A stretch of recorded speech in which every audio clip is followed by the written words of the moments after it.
ঈদ হয়েছিল থার্সডেতে আর ঈদের পরের দিন ফ্রাইডেতে আমাদের নানু বাড়িতে দাওয়াত ছিল। আজকের ভিডিওতে শেয়ার করব পুরো দিনের ছোট ছোট সুন্দর মুহূর্ত। আসসালামু আলাইকুম এভরিওয়ান। বয়স যতই বাড়ুক নানু বাড়ির কথা হলেই ছোটবেলা নানু বাড়ি যাওয়ার আনন্দটাই মনে পড়ে যায়। আমরা রেডি হচ্ছি ইনায়েতের দাদা বাড়ি থেকে রওনা দেওয়ার জন্য। আমার মা বাবা, আমার ছোট ভাই বোন সবাই আমাদের জন্য আগে থেকেই মনোহর দিয়ে অপেক্ষা করছে। সবাই একসাথে হয়ে নানু বাড়ির উদ্দেশ্যে রওনা দিলাম। অবশেষে আমরা পৌঁছে গেলাম নানু বাড়িতে। নানু বাড়িতে পৌঁছানোর পর সেই পরিচিত উঠান, গাছপালা সবকিছু আমাদের মতোই বয়স বেড়েছে, বড় হয়েছে। কিছু অনুভূতি কখনো পূর্ণ হয় না। পৌঁছানোর সাথে সাথে এই গরমে ওয়েলকাম ড্রিঙ্কস দিয়ে আমাদের রিসিভ করা হলো। এখানে সবাই কথা বলছে আর এদিকে ইনায়েত ম্যাঙ্গো জুস খাচ্ছে। ইনায়েত তো এসেই চিনতে পেরেছে এই বাড়িতে সে আগেও এসেছিল। এটা বড় নানুর বাড়ি। গাছের ফ্রেশ পাকা আম কেটে দেওয়া হয়েছিল। আম খাওয়া আর তার সাথে গল্প আড্ডা মেতেছিল অনেকটা সময়। লাঞ্চ করে কিছুক্ষণ রেস্ট নিয়ে আবার চলে গেলাম আমরা বাইরে ঘোরাঘুরি করার জন্য।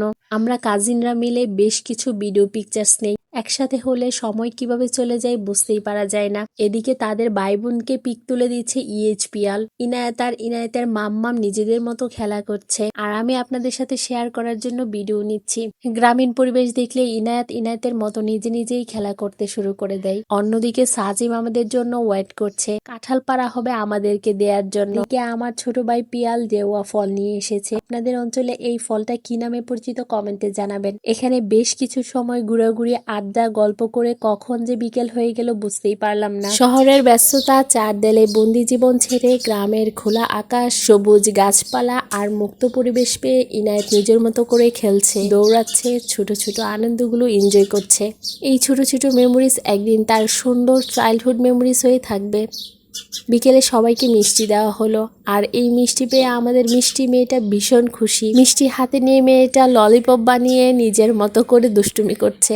একবার খাচ্ছে আবার ঘুরে ঘুরে খেলছে। ও তো মাশাআল্লাহ এখন নিজে নিজেই দোলনায় চড়তে পারে। নিজে থেকেই দোলনায় বসে সে এমন খুশি যে বাতাসে বেশি বেড়াচ্ছে। ইনায়েত আজ সারাদিন ছোট একটা পাখির মতো ঘুরে বেরিয়েছে। ইনায়েত বড় হয়ে দেখবে তার চাইল্ডহুড মেমোরিজ কত যত্ন করে জমিয়ে রাখা হয়েছিল।